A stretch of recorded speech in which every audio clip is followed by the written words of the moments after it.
Thanks for joining us tonight at 10. I'm Elizabeth Wattis. The November election is less than a month away now, and there are some local referendum questions on the ballot in Sun Prairie, which could mean property tax increases. WMTV's Tabitha Bland went to Sun Prairie East High School for an open house to find out exactly what voting yes or no could mean. Tabitha.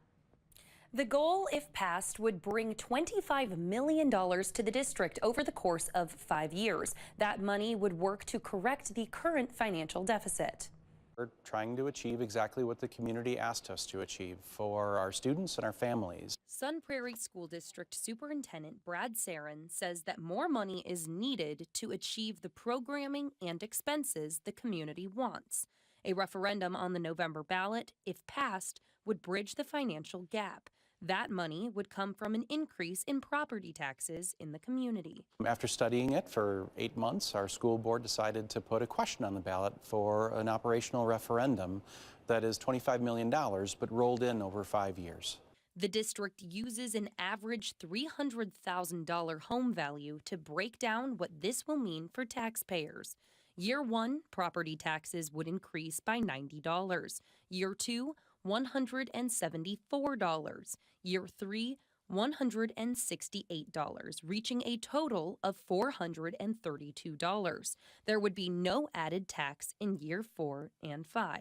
District officials say that $7 million will be for competitive staff wages. Other Dane County districts, when they've gone to referendum, the majority of that money has gone to teacher salaries, staff salaries.